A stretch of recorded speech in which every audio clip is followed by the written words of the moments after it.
The mystery of Tibet's strange towers has always fascinated researchers and history enthusiasts. Towards the end of the 20th century, the access to the accessible Himalayas was increased. We came across numerous and quite astonishing structures, whose origin and purpose were still unknown to me. Leaves many questions. Huge stone towers rising to a height of about 60 meters. They couldn't have just sprung up like mushrooms after the rain. Someone had to build them.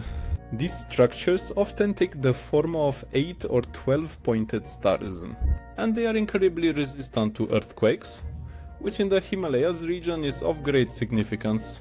Interestingly, they were constructed entirely without the use of binding mortar.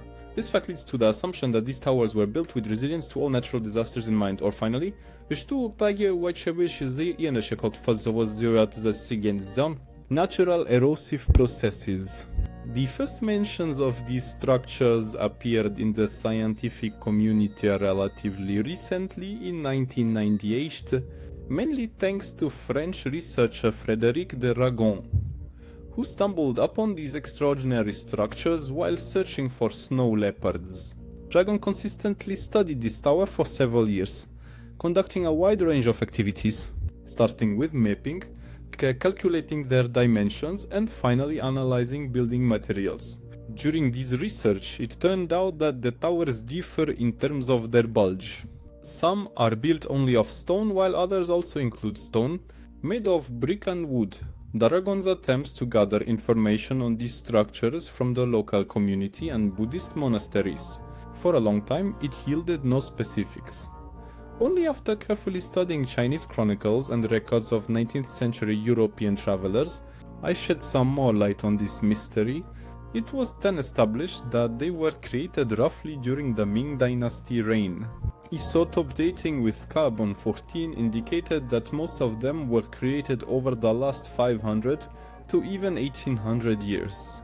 It's uncertain what their true function was, though theories have emerged. They were only built near wealthy villages, so they could symbolize social status. Currently, although many of these towers have survived to our time, they have not been spared from vandalism. Some attempts are of course being made to restore and preserve the existing monuments. But we're talking about the Himalayas, so an area that is not particularly accessible.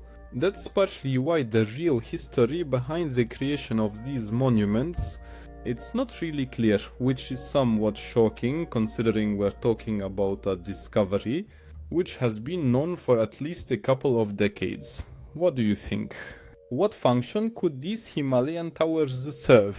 Feel free to share your thoughts on this below in the comment section.